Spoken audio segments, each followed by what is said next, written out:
Hello everyone, my name is Amit and today I am going to discuss you about disorders of kidneys और urinary disorders. So दो disorders के बारे में हम already पढ़ चुके हैं. सो आज दूसरे दो नए disorders के बारे में हम स्टडी करेंगे. फर्स्ट है रीनल कैलकुली, जिसे हम किडनी स्टोन्स के नाम से भी जानते हैं. इसमें होता क्या है, किडनी स्टोन्स होता क्या है? It is a condition in which a dissolve mineral such as calcium oxalate crystal accumulate on the inner linings of the kidney is termed as renal calculi. इस डिसऑर्डर में क्या होता है, रीनल कैलकुली या जिसे हम किडनी स्टोन बोल रहे हैं, उसमें क्या होता है कि कैल्शियम ऑक्जेलेट जो हम कंज्यूम करते हैं उनके क्रिस्टल फॉर्म हो जाते हैं और वो किडनी की इनर लाइनिंग में या किडनी के विसरल पार्ट्स में कहीं एक्यूमुलेट हो जाते हैं या डिपोजिशन उनका हो जाता है.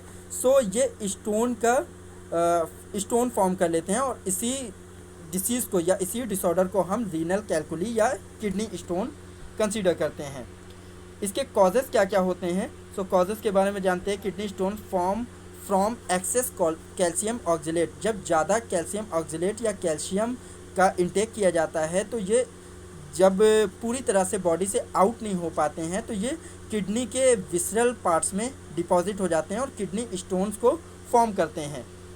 Kidney stones form when you have high concentration of certain substances such as struvite, uric acid और क्रिस्टीन.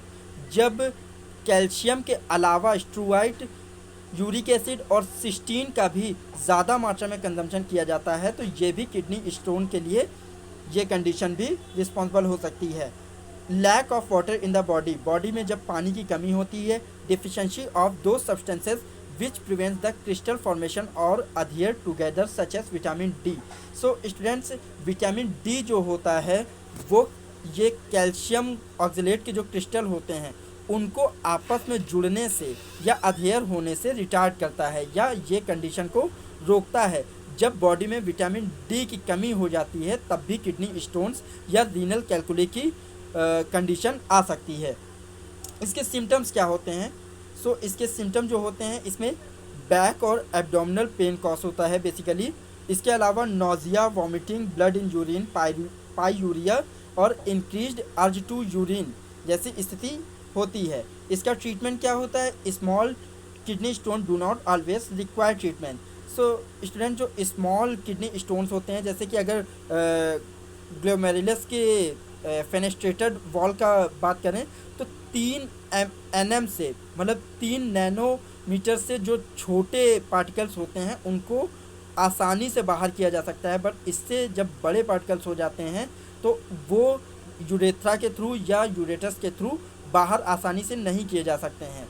तो इसमें भी क्या होता है कि अगर स्मॉल किडनी स्टोन्स है, अगर 3 नैनोमीटर से कम या उनके आसपास के साइज़ वाले स्टोन्स हैं तो उनको विदाउट एनी ट्रीटमेंट केवल प्लेंटी ऑफ वाटर पीकर दूर किया जा सकता है. वाटर पीने से जो फ्लो कॉज होता है उसी के साथ ये स्टोन्स बॉडी से बाहर हो जाते हैं. Patient is advise to drink extra water to help flush them out. जो पेशेंट होता है उसको एडवाइस किया जाता है कि आपको भरपूर पानी या प्लेंटी ऑफ वाटर आपको ड्रिंक करना है जिसके थ्रू ये जो किडनी स्टोन्स होते हैं इनको फ्लश किया जा सके. Some over the counter pain relievers में be enough to ease the pain of small stone. जब स्टोन ये पास होते हैं तो जो ट्रैक्ट होता है उसमें पेन कॉज हो सकता है जिसको दूर करने के लिए कुछ OTC मेडिकेशंस के थ्रू इससे रिलीफ पाया जा सकता है. इसके अलावा जो अल्फा ब्लॉकर्स होते हैं ये इस प्रक्रिया को बढ़ावा देते हैं या इस प्रोसेस को फास्टर करते हैं. अल्फा ब्लॉकर के थ्रू इस प्रक्रिया को फास्ट कर दिया जाता है. जो लार्ज किडनी स्टोन्स होते हैं उसके लिए कुछ हैवी पेन किलर्स दिए जाते हैं या जो स्ट्रॉन्ग पेन किलर्स होते हैं, बिकॉज इनको पास होते वक्त जो पेन होता है उसको ख़त्म करने के लिए जो पेन किलर्स दिए जाते हैं या कई सारी एंटीबायोटिक्स भी दी जा सकती हैं. सो ये जब पास होते हैं तो ये कुछ अदर सिम्टम भी कॉज कर सकते हैं जैसे कि ब्लीडिंग, यूरिनरी ट्रैक्ट इन्फेक्शन और डैमेज ऑफ किडनी तक की कंडीशन आ सकती है. सो इसका अगर ये ओरल मेडिकेशन के थ्रू नहीं ठीक होते हैं तो इसके लिए कुछ सर्जिकल ट्रीटमेंट भी होते हैं. सर्जिकल ट्रीटमेंट में एक की प्रोसेस होती है या सर्जिकल ट्रीटमेंट का नाम होता है जिसका लिथोट्रिप्सी. इसमें क्या होता है, जो लार्ज मॉलिक्यूल्स होते हैं, जो लार्ज स्टोन्स होते हैं उनको किडनी के अंदर ही तोड़ दिया जाता है, या यूरेथ्रा के अंदर एक डिवाइस होती है यूटेरोस्कोप, उसको डालकर तोड़ दिया जाता है। इन लार्जर स्टोन्स को छोटे छोटे फ्रेगमेंट्स में तोड़ दिया जाता है ताकि वो आसानी से यूरिन के थ्रू फ्लश किए जा सकें।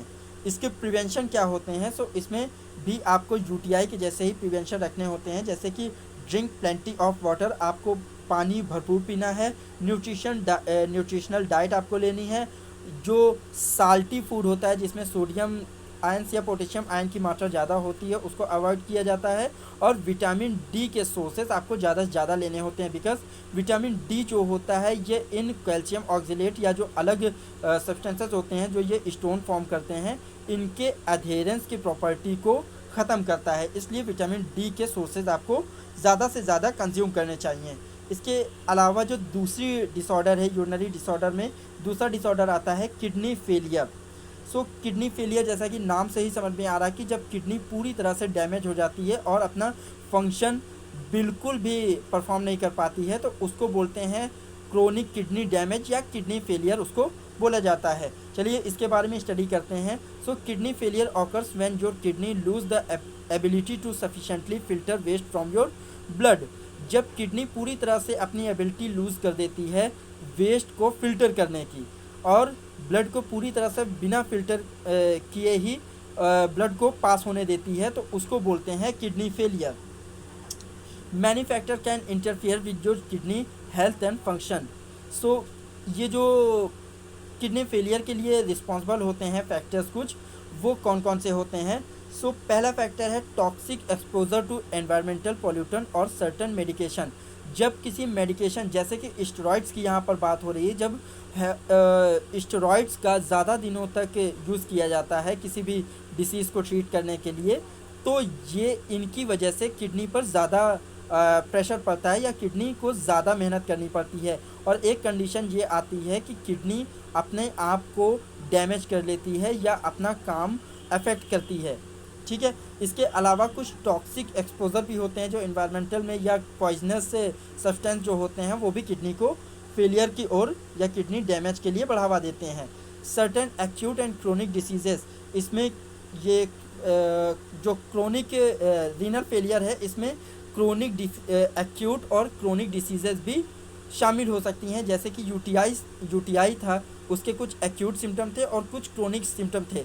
जब इनको समय रहते ट्रीट नहीं किया जाता है तो ये किडनी फेलियर की ओर बढ़ सकते हैं। इसके अलावा सीवियर डिहाइड्रेशन भी एक कॉज है जो किडनी फेलियर को बढ़ावा देता है, और किसी भी प्रकार का अगर कोई इंजरी हो जाती है या ट्रॉमा हो जाता है किडनी में, तो उसकी वजह से किडनी अपनी प्रॉपर फंक्शनिंग को ख़त्म कर देती हैं या फंक्शन परफॉर्म करना रोक देती हैं, जिसकी वजह से किडनी फेलियर की कंडीशन आती है। अब इसके सिम्टम्स क्या होते हैं, तो सिम्टम्स इसके जानेंगे। फर्स्ट सिम्टम है reduced amount of urine. Urine का मतलब अर्ज टू यूरिन होता है, बट जब यूरिन के लिए जाते हैं तो काफ़ी कम मात्रा में या काफ़ी लेस अमाउंट में यूरिनेशन होता है। इसके अलावा जो लेग्स होते हैं, एंकल्स होते हैं, वहाँ पर स्वेलिंग टाइप का दिखाई देता है, वहाँ पर एडिमा दिखाई देती है। ये किस वजह से होता है? क्योंकि फ्लूइड का रिटेंशन रहता है बॉडी के अंदर। अनएक्सप्लेन्ड शॉर्टनेस ऑफ ब्रेथ, जो ब्रेथ होती है उसमें इरेगुलरिटी आ जाती है या शॉर्टनेस आ जाती है, तो इसको बोलते हैं unexplained shortness of breath. Excessive drowsiness, ज़्यादा थकावट होती है, ज़्यादा नींद आती है, नोजिया हो सकता है, कन्फ्यूज़न की स्थिति आ सकती है, चेस्ट में पेन रहता है, सीजर्स आ सकते हैं। सीजर्स मतलब शॉक को यहाँ बोला जाता है, जो शॉक टाइप की कंडीशंस होती हैं जैसे कि एपिलेप्सी में आते हैं, तो कुछ माइल्ड सीजर्स होते हैं जो इस किडनी फेलियर में आ सकते हैं। इसके अलावा अगर इनका ट्रीट नहीं किया गया तो कोमा की कंडीशन भी कॉज कर सकते हैं। टाइप्स ऑफ किडनी फेलियर, ये किडनी फेलियर कितने टाइप के होते हैं, तो मेनली इनको जनरली 2 टाइप में डिवाइड किया गया है, पर उन 2 टाइप को भी अगर ब्रीफली स्टडी किया जाए तो ये मेनली 5 टाइप के होते हैं। सो इन 5 टाइप के बारे में जानते हैं, जो इसमें से पहला है acute pre renal kidney failure. इसमें क्या होता है, insufficient blood flow to the kidneys can cause acute pre renal kidney failure. जब सफिशिएंट अमाउंट में ब्लड जो है किडनी को नहीं मिल पाता है तो इसकी वजह से प्री रीनल किडनी फेलियर की कंडीशन आती है। दूसरा जो कॉज होता है, सिम्टम होता है, इसको बोलते हैं एक्यूट इंट्रिंसिक किडनी फेलियर। ये दूसरे टाइप में क्या होता है, acute intrinsic kidney failure can result from direct trauma. अगर किडनी में किसी भी प्रकार का एक्सटर्नल इंजरी हो गई है या बाहर से कोई ट्रॉमा हो गया है जिसकी वजह से किडनी अपना प्रॉपर फंक्शन परफॉर्म नहीं कर पाती हैं और किडनी फेलियर की कंडीशन आती है। थर्ड जो होता है उसका नाम होता है एक्यूट से देखिए क्रोनिक की ओर बढ़ रहे हैं। तो क्रोनिक की पहली स्टेज जो होती है वो होती है chronic pre renal kidney failure. इसमें क्या होता है, when there is not enough blood flowing to the kidneys for an extended period of time. जितना 1 सेकेंड में या एक एक्सटेंडेड पीरियड ऑफ टाइम में किडनी को ब्लड की ज़रूरत होती है, जब वो नहीं पास हो पाता है किडनी के पास, तो ये कंडीशन आ सकती है। इसमें क्या होता है कि जब किडनी को भरपूर मात्रा में ब्लड नहीं सप्लाई हो पाता है तो ये अपना आकार श्रिंक कर लेती हैं और अपनी एबिलिटी जो फिल्टर करने की है फंक्शन अपना लॉस कर देती हैं। जो फोर्थ कंडीशन है उसको बोलते हैं क्रोनिक इंट्रिंसिक किडनी फेलियर। इसमें जो है intrinsic kidney diseases develop from a direct trauma to the kidneys such as severe bleeding और लैक ऑफ ऑक्सीजन। जब बॉडी में ऑक्सीजन की कमी हो जाती है या किसी ट्रॉमा के थ्रू ब्लीडिंग होती है तो ये इंट्रिंसिक किडनी डिसीज़ डेवलप हो सकती है। जो लास्ट टाइप होता है वो होता है chronic post renal kidney failure. इसमें क्या होता है कि जब लॉन्ग टर्म के लिए यूरिनरी ट्रैक्ट में किसी भी प्रकार का ब्लॉकेज हो जाता है तो यूरिनेशन पूरी तरह से नहीं हो पाता, जो यूरिनेशन को रिटार्ड करता है या प्रिवेंट करता है, जिसकी वजह से किडनी के ऊपर प्रेशर कॉज होता है और एक टाइम ऐसा आता है जब किडनी अपनी फंक्शनिंग करना छोड़ देती हैं। इसे बोलते हैं किडनी फेलियर। इनके कॉजेज़ क्या क्या होते हैं, किन वजह से होता है। सो फर्स्ट कॉज है loss of blood due to anaemia. अगर बॉडी में ब्लड की कमी हो जाती है जिसे हम अनीमिया बोलते हैं, तो इस कारण से किडनी के पास ब्लड की सप्लाई प्रॉपर वे में नहीं हो पाती है और किडनी जो है अपना फंक्शन अफेक्ट करती हैं। दूसरा जो कॉज होता है loss of blood flow due to heart attack. अगर कोई भी कार्डियक डिसऑर्डर है या कोई भी कार्डियक सिम्टम ऑलरेडी बॉडी में मौजूद हैं जिसकी वजह से क्या होता है ब्लड का फ्लो किडनी तक नहीं हो पाता है या ब्लड का फ्लो किडनी में काफ़ी लो अमाउंट में होता है जिसकी वजह से किडनी अफेक्ट होती हैं। सीवियर रीनल कैलकुली जिसे हम किडनी स्टोन बोलते हैं। सो अगर किडनी स्टोन की समस्या है तो इस वजह से भी किडनी फेलियर हो सकता है। इसके अलावा मेंस में जो होता है एक प्रोस्टेट ग्लैंड होती है, अगर उसका कैंसर हो जाता है, उसमें किसी भी प्रकार की माइक्रोबियल ग्रोथ हो जाती है जो कैंसर कॉज करती है, उसकी वजह से भी ये किडनी फेलियर की कंडीशन कॉज हो सकती है। Blood clots in the urinary tract. अगर यूरिनरी ट्रैक्ट में क्लॉटिंग हो जाती है ब्लड की, या फिर damage the nerve of urinary bladder. अगर यूरिनरी ब्लैडर में जो नर्व्स होती हैं जो यूरिनेशन कॉज करती हैं जब ब्लैडर भर जाता है, अगर इन नर्व्स में किसी भी प्रकार की दिक्कत हो जाती है, प्रॉब्लम आ जाती है या ये अपना फंक्शन अफेक्ट करती हैं तो भी ये किडनी फेलियर की कंडीशन आ सकती है। इसके अलावा drugs and alcohol consumption, heavy metal toxicity, glomerulonephritis, long term urinary infection भी एक कॉज होते हैं, एक तरह के कॉज होते हैं जो रीनल फेलियर को अफेक्ट करते हैं। स्टेजेस ऑफ किडनी फेलियर की स्टेजेस क्या क्या होती हैं। सो हर एक डिसीज़ में या तो एक स्टार्टिंग स्टेज होती है जिसे हम बेसिकली एक्यूट स्टेज बोलते हैं, और जब वही एक्यूट स्टेज लॉन्ग टर्म के लिए हो जाती है तो उसको हम क्रोनिक स्टेज बोलते हैं। सो इसमें क्या होता है, kidney failure is classified into 5 stages. जो किडनी फेलियर की स्टेजेस होती हैं वो 5 तरह से कैटेगराइज की गई हैं। ये जो स्टेज हैं ये माइल्ड सिम्टम से लेकर जो क्रोनिक सिम्टम होते हैं, सीवियर सिम्टम होते हैं, उसके हिसाब से इनको कैटेगराइज किया गया है। तो स्टेज 1 को जानते हैं, इसमें क्या क्या होता है। This stage is very mild, मतलब ये स्टेज काफ़ी माइल्ड होती है। जो इसमें सिम्टम होते हैं वो काफ़ी माइल्ड होते हैं या कोई भी सिम्टम नहीं होते हैं। जब स्टेज 1 का प्रॉपर वे में डायग्नोज करके ट्रीटमेंट नहीं किया जाता है तो ये धीरे धीरे स्टेज 2 में कन्वर्ट हो जाते हैं। स्टेज 2 में देखिए क्या होता है, this stage is still considered a mild form but detectable. इसमें माइल्ड सिम्टम आते हैं बट बॉडी में डिटेक्ट किए जा सकते हैं। कुछ अलग टाइप के सिम्टम दिखाई देते हैं जिनसे पता लगता है कि हाँ किडनी में कोई प्रॉब्लम हो गई है या कोई भी डिफिशिएंसी हो रही है, तो इनको डिटेक्ट किया जा सकता है। तो इसको इसीलिए स्टेज 2 में रखा गया है।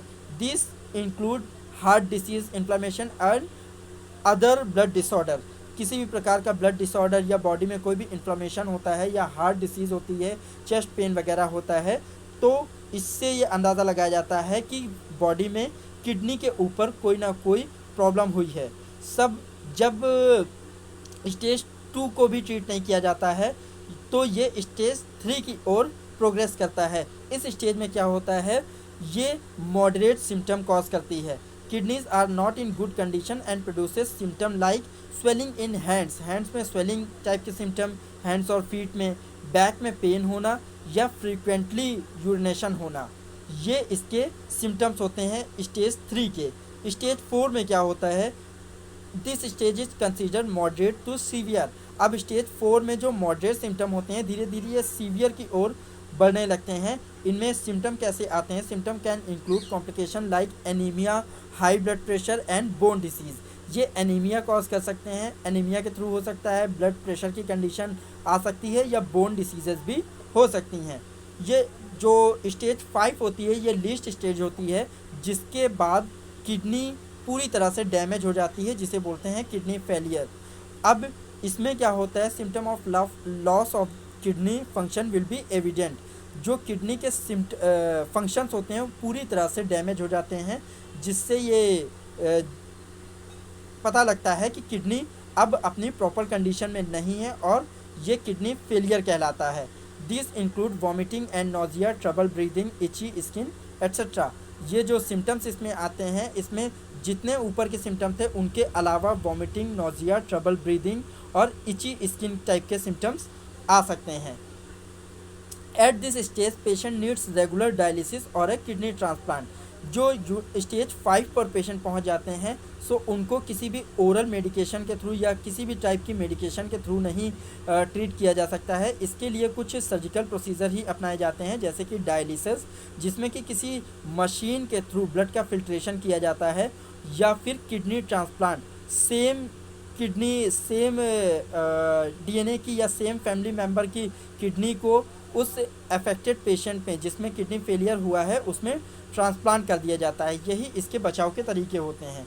किडनी फेलियर का ट्रीटमेंट क्या होता है, डायलिसिस, जैसा मैंने अभी आपको बताया कि इसमें कोई भी ओरल मेडिकेशन काम नहीं करती हैं, सो डायलिसिस और किडनी ट्रांसप्लांट।